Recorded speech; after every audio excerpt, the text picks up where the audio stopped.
Money. It affects our everyday life. But how do we make more of it? Manage it. And make sure we make the most of our money. Welcome to Money Mindful, a podcast to teach and support you as you learn to manage your money. Hello, beautiful people, and welcome to another episode of the Money Mindful podcast. I am your host, Megan Jean Smith. I am a money mindset and life coach for women. Okay, good. Let's get into it. Today, I want to talk to you about how a managed mind equals more money. What? Yes, totally true. Okay, so as you're probably aware, if you listen to the podcast, I am a life coach. That means I work with people, helping them use their mind, their brains, to work with them, not against them. And I help people manage their mind through different tools and looking at different aspects of their life. So first of all, I want to talk to you about what a managed mind actually is. And also, can I just say, there's no beating around the bush here. We're 1 minute in and I'm already right into the meat of the episode. Listen, I don't mind a little bit of small talk, but sometimes it kind of annoys me that when I'm listening to podcasts, I am hearing all this stuff for about 7 or 8 minutes about just some random stories. And yeah, we're 7 or 8 minutes in before we're actually talking about what the podcast's about. I don't like that. So I generally tend to not do it. But I'm not going to get sidetracked now. Let's move along. All right. So what is a managed mind? It's when we have awareness of our thoughts.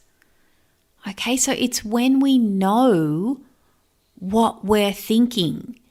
And I'm not suggesting that you walk around every second of the day in this, what am I trying to say? Like a state of being like, oh, I just thought this. Oh, I just thought that. No, we have about 60,000 thoughts a day. That's not possible. We don't do that. But what I mean is that we create space, we create time to actually look at how we think.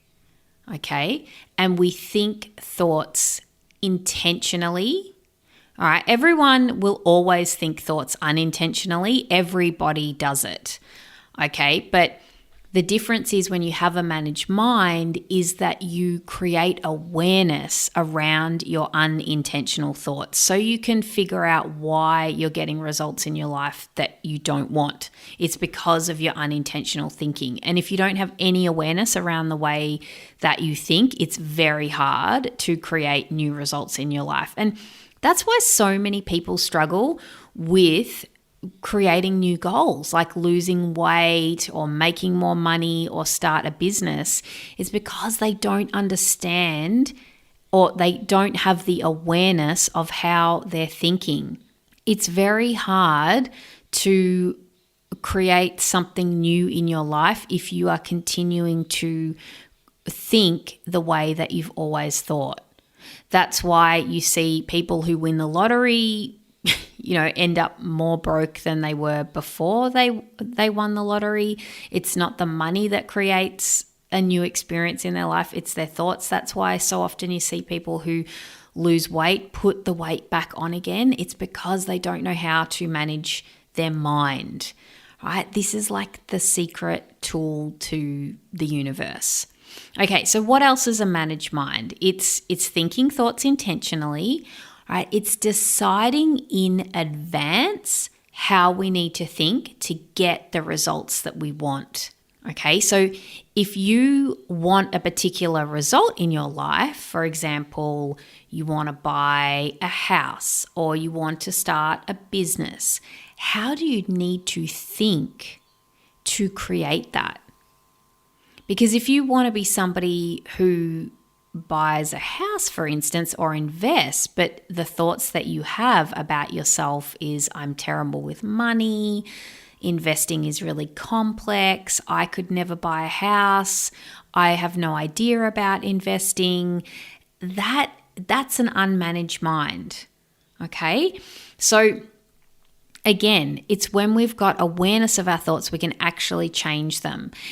And choosing your thoughts intentionally is having a managed mind. So you can have just because you've got a managed mind, it doesn't mean that you don't have negative thoughts or you don't have thoughts that create self-doubt or that create feelings of discomfort or not confident in areas. It's not that. It's when you have a managed mind, you can identify how you're thinking and what result that's causing in your life, and then you can change it. Okay? Because we can't change how we're thinking if we don't even have any awareness of how we're thinking. All right? That makes sense when I say it like that, right? So what's an unmanaged mind? An unmanaged mind is when we think thoughts that we haven't examined. It's when we're unaware of what we're thinking. And we're unaware of what our thinking is creating. And we don't have awareness of our thoughts.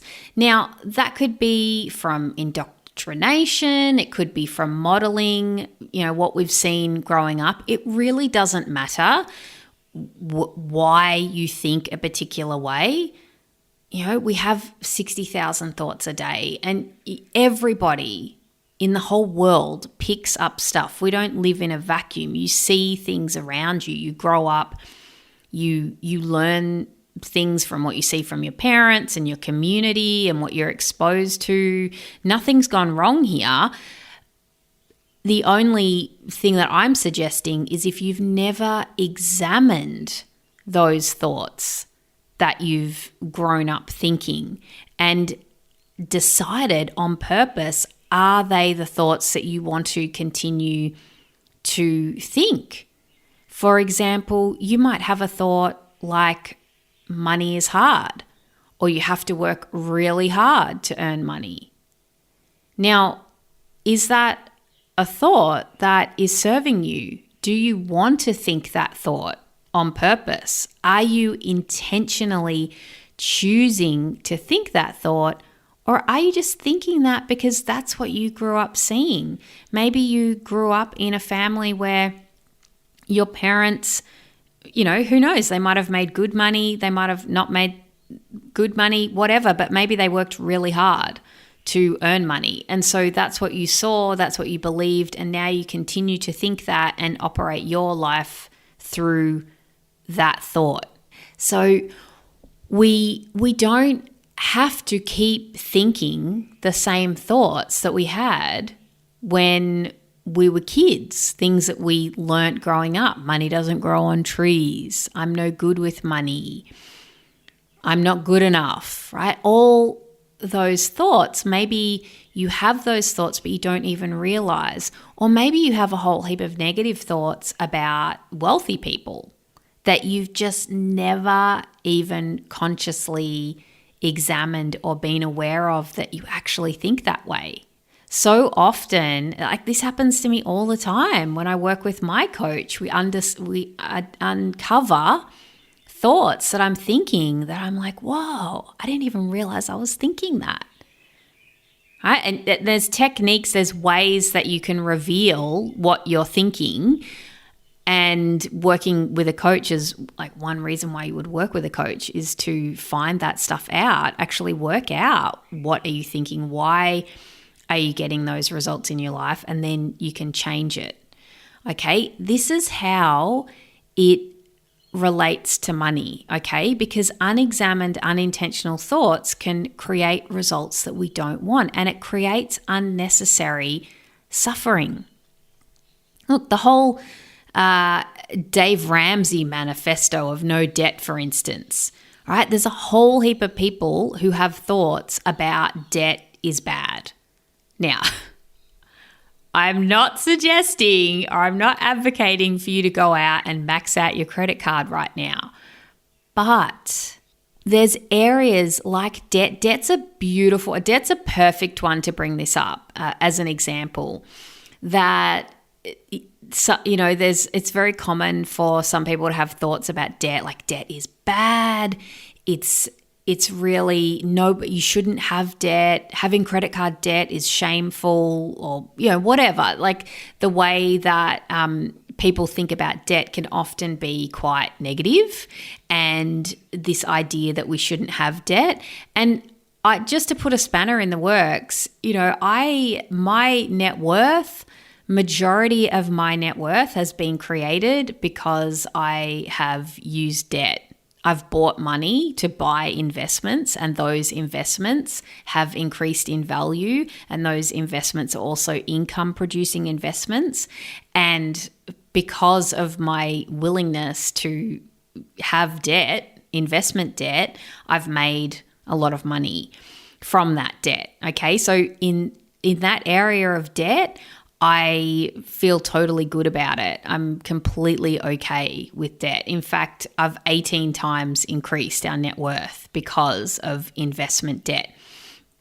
Now, there's been times when I've had drama about debt and have not wanted to go into debt, but some of that drama was caused by unintentional thinking, like thoughts that I hadn't actually spent time examining and deciding if I intentionally wanted to think those thoughts. I won't go into it in detail because I have mentioned it on the podcast before, but I've told you about how when I wanted to invest in coach training, it was a significant amount of money. I didn't have the whole amount up front, and I needed to go into some amount of debt to pay for it. And initially I had a lot of drama about it, and I got coaching on it because it was something that I really wanted to do. And I just want to point out that I did go into debt to do coach training. And then once I was certified, I started a business during a pandemic, a worldwide pandemic. I started a brand new business that is now 1 year in operation. And after 1 year from having that debt, changing my thoughts around debt so I could be willing to borrow money to invest in that certification, I now have paid all that debt off. I run a profitable business in the first year, people. In my first year of business, I am running at a profit. I pay myself a wage. I pay myself superannuation. And for those of you overseas, that's like a pension or 401k for the Americans listening. I do all those things and I still have profit in my business. Okay. And I was able to create that because I managed my mind around going into debt. Now, imagine if I didn't have that tool, if I didn't know how to do that, and I was just still coming from that place, that unexamined place of debt is bad. It's bad to get debt unless it's investment debt. I mean, funnily enough, this was investment debt. It was investing in me, investing in my qualifications.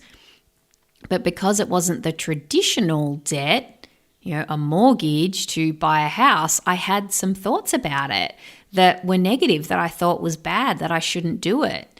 And again, I'm not suggesting that you have to go into debt, but because I'd never even examined my thoughts around it, I could have blocked myself from getting qualifications that allowed me to create a new business and create income and a profit during a worldwide pandemic.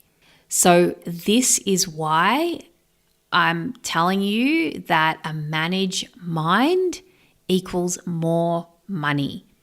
Like, how much money would I have left on the table if I hadn't been able to manage my mind around debt and be willing to look at the way that I thought and question it and ask myself, is that how I want to choose to think on purpose? Now, when you do that with something like debt, your answer might be, yes, I choose to never have debt, and I like my reasons. There are people out there who will save up 100% money to buy a home, and they like their reasons and they're happy about that. And I think that's amazing. If that's you, it doesn't matter. It's not like there's good or bad thoughts, but there's thoughts that serve you and there's thoughts that don't. And only you can be the judge of that. Okay. And through knowing how to manage your mind, you can change those thoughts, right? I've got a friend of mine who is really terrified of putting herself out there on social media, and she has a business that she really could make a lot more money in her business if she was on social media, but she just doesn't want to. And that's a perfect example of unmanaged mind. Like, if she was willing to go there and look at all her thoughts around social media and the results that that's causing her, and learn how to think about social media in a different way, she would open up the door to making so much more money for herself, because she would be able to use social media as a marketing tool. But at the moment, that option is shut down for her because of her thoughts about social media. And it really is that simple. You change your thoughts and you change your results. And I have to give you one more money thought example. When people say it's not about the money, oh my gosh, okay, is that an unexamined thought or what? And I've said this. I'm not trying to have a go at you or anything, but I hear people say it all the time. Oh, it's not about the money. And I just think, BS, it's not about the money. Okay, if it's not about the money, why are you going to work? Why are you getting up in the morning and going to work if it's not about the money? And if it's not about the money, let me give you my bank account details and go ahead and deposit the money in my bank account. Right? Like, that is a classic example. And I'm probably ruffling a few feathers here, but that is a classic example of unexamined thinking around money. Because really, there are so many income producing things that we do, or decisions that we make where we do or don't purchase something, and it's all about the money. But we tell ourselves, that's like a thought that so many people have. Oh, yes, but it's not about the money. Okay, so give all your money to charity then if it's not about the money, or give all your money to me. I'll take it. I'll quite happily take it. No problem. That's a thought. That's just a thought. It's an unexamined thought. I mean, unless you are a Zen Buddhist monk living on a mountain and not conducting yourself in the modern world with using money as a transaction tool, it's absolutely about the money. Okay, so one more thing I've got to tell you about an unmanaged mind. This is another experience that I've had recently, totally me having an unmanaged mind. So one of my clients said to me recently that the thing that sealed the deal for her when she was deciding whether to work with me or not was when I told her that I was certified through the life coach school. So life coach school has got a really good reputation. There are many people who only want to work with life coach school coaches. And when she heard that I was a life coach school coach, she was like, oh, that sealed the deal. Like, I knew I wanted to work with you, but when I heard that absolutely sealed the deal for me. And she said to me, when I checked your website, I didn't know that you were a life coach school certified coach.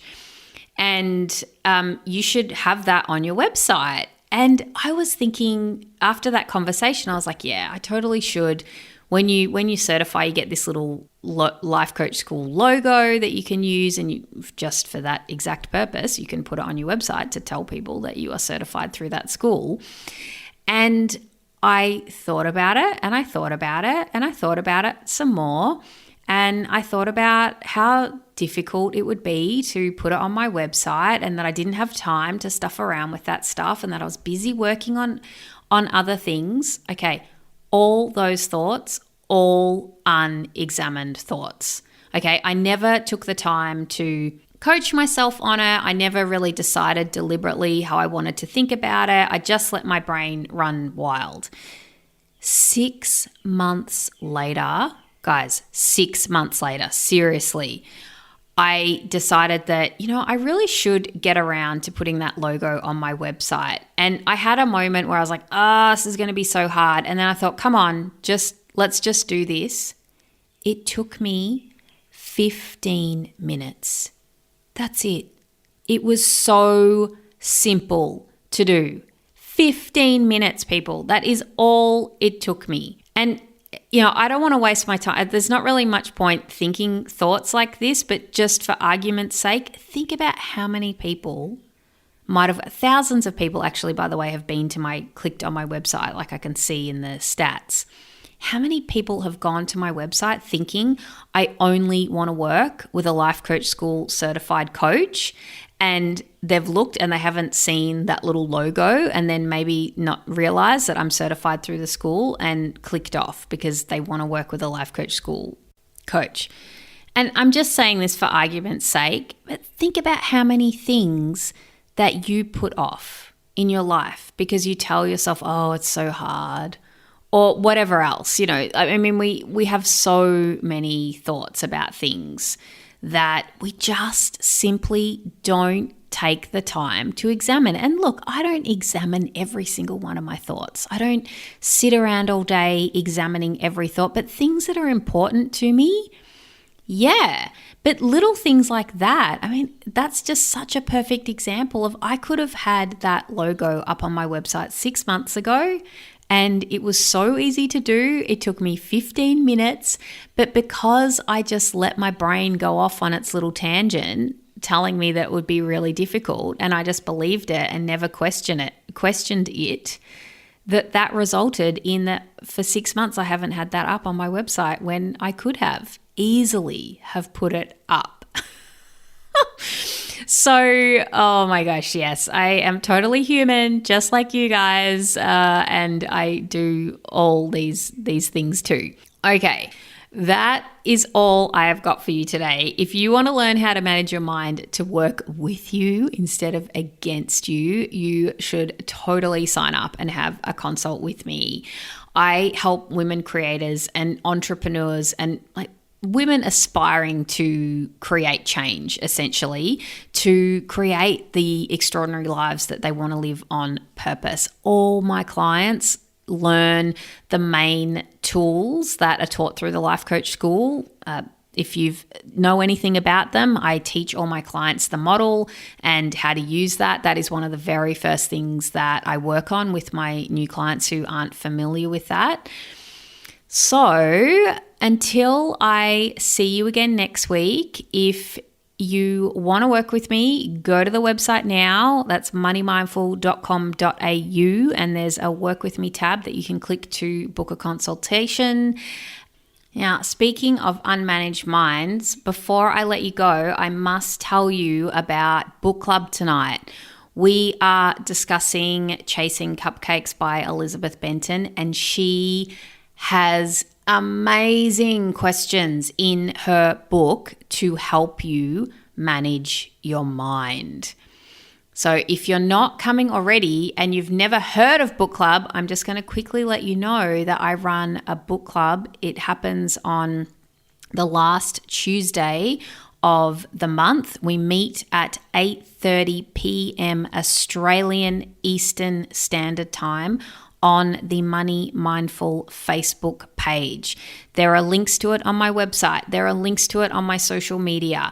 You just show up on the page. I show up at 8:30 and go live, and we talk all about the book. We discuss it. We talk about how we can apply it in our lives. It's with a group of really awesome women that come along, and you can be an active participant or you can just hang back and watch in the backgrounds. You do not have to have read the book if you want to participate, although obviously it's better if you've read the book, but you might want to come along anyway and then discover what an awesome book it is, and then you'll go out and get it straight away after you've been to book club. All right, my friends, have an amazing week until I either see you tonight at book club or again next week. Have an amazing week. Bye. Thanks for listening to the Money Mindful podcast.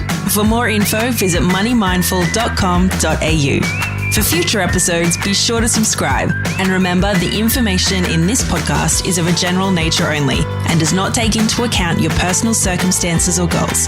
Please seek professional advice for your own financial needs. Remember to have fun along the way.